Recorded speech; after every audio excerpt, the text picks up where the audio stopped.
Assalamualaikum warahmatullahi wabarakatuh. Salam rahayu, salam sehat selalu untuk sahabat-sahabatku dimanapun kalian berada, dari Sabang sampai Merauke, dari Miangas sampai Pulau Rote.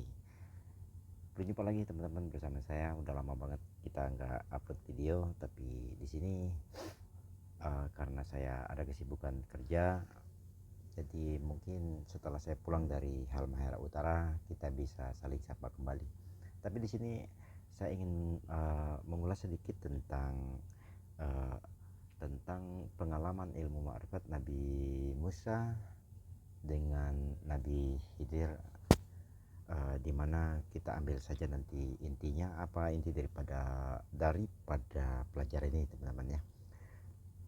Pada saat itu atau ketika Nabi Musa alaihissalam itu merasa dirinya yang paling berilmu, maka Allah pertemukan dia dengan salah satu hambanya yang bisa meruntuhkan uh, seluruh ruang keyakinan Nabi Musa. Nah, jadi siapakah beliau ini? Nah, di tepi pertemuan dua lautan, Nabi Musa alaihissalam mempelajari bab pertama, pelajaran ma'rifat, bahwa ilmu sejati bukanlah yang kita hafal, tetapi ilmu sejati adalah ilmu yang bisa meruntuhkan ego diri sendiri. Balia bin Malkan, atau yang sering kita kenal sebagai Nabi Khidir alaihissalam, mengajarkan kepada Nabi Musa tentang salah satu ajaran inti ilmu ma'rifat. Nah, apakah inti daripada ilmu ma'rifat ini? Mari nanti kita simpulkan ya. Kita simpulkan dari kejadian kisah mereka. Ketika Nabi Khidir alaihissalam melubangi kapal yang ditumpanginya bersama Nabi Musa, lalu membuat Nabi Musa tak kuasa menahan dirinya karena menganggap kalau Nabi Khidir telah melakukan kezaliman. Nabi Musa tak tahu bahwa ada rahmat Allah yang tersembunyi. Lalu Nabi Khidir mewafatkan seorang anak, maka mata Nabi Musa terbelalak, tak bisa menerima apa yang dilihatnya. Padahal itu adalah cara Allah memberikan keselamatan. Lalu ketika Nabi Khidir mendirikan dinding yang telah runtuh, Nabi Musa merasa terheran-heran dengan tingkah laku atau perbuatan Nabi Khidir. Nabi Musa tak mampu mengartikan kasih sayang Allah yang tersembunyi di dalam kejadian pada waktu itu. Belum mampu mengartikan kasih sayang Allah yang tersembunyi pada saat itu di dalam kejadian tersebut. Lalu Nabi Khidir hanya berkata kepada Nabi Musa alaihissalam, Allah memiliki lebih banyak ilmu yang tak terjangkau oleh akal manusia atau cara berpikir manusia dengan cara berpikir manusia, dan hanya ada satu cara untuk bisa memahaminya. Lalu bagaimana cara memahaminya? Menurut opini saya teman-teman, yang saya ambil hikmah di balik kejadian ini, caranya yaitu adalah diam.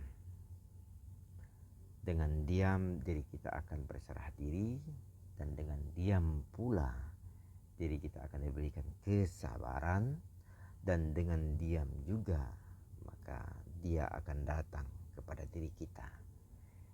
Ini bukan soal benar dan salah atau mempersoalkan benar dan salah, tetapi di balik sebuah kisah cerita, yaitu yang pernah saya katakan pada waktu di video-video sebelumnya, ada banyak sekali sebuah kisah di balik setiap kejadian. banyak sebuah rahasia di balik sebuah cerita kisah kehidupan. Nah, dengan diam maka dia akan datang kepada diri kita. Dan yang tadi saya katakan, ini bukan soal benar dan salah, karena di dalam kisah ini sangat mengandung sebuah kisah benar dan salah, kontroversi. Tetapi ini bukan benar dan salah. Mari kita ambil hikmah di balik, rahasia di balik sebuah cerita kisah kehidupan manusia.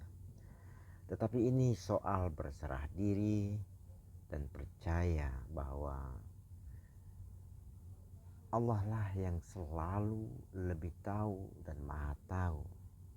Nah, disinilah momen di mana Nabi Musa alaihissalam tersungkur dan sadar. Nah, banyak yang belum tersungkur dan sadar sebenarnya. Mungkin diri pribadi atau saya sendiri belum tersungkur dan tersadarkan. Karena banyak baik diri kita ataupun di luar sana yang selalu mempersoalkan benar atau salah atau benar. Itu pun memang tidak salah, tapi juga tidak benar. Jadi yang benar yang mana? Ambillah sebuah hikmah atau ambillah sebuah rahasia di balik sebuah kisah kehidupan manusia untuk diri pribadi di dalam ruang lingkup inti ilmu ma'rifatullah. Tetapi kalau kita berbicara secara umum, maka di situ wajib kita tegakkan tentang hukum-hukum benar atau salah. Hanya saja wadahnya yang perlu kita tempatkan pada tempatnya masing-masing. Karena tempatnya ilmu daripada tentang ma'rifatullah tidak bisa ditempatkan secara umum. Begitupun sebaliknya. Jadi disinilah dimana momen Nabi Isa itu menyadari pada saat dia tersungkur, dia menyadari dia harus mampu meletakkan di mana wadah masing-masing, mempunyai porsi masing-masing, wadah masing-masing dan tempat masing-masing, sehingga beliau tersungkur dan sadar bahwa ilmu yang selama ini dimilikinya hanyalah seperti debu. Maka untuk sahabat-sahabat TV Abah, untuk sahabat-sahabat semua TV Abah, semua di sana bisa jadi yang selama ini kita anggap sebagai ujian, ternyata itu adalah pelukan dari Allah. Jadi yakinlah di balik semua yang kita benci, maka di situ ada cinta Allah yang tak akan mampu kita pahami seluruhnya. Bahkan di setiap kematian adalah awal kehidupan yang baru. Kita tidak akan mampu menerjemahkan semua kasih sayang Allah kepada kita kecuali hanya dengan inti ilmu ma'rifatullah, yaitu adalah diam. Oke, sahabat Jawa, mudah-mudahan bermanfaat. Assalamualaikum warahmatullahi wabarakatuh.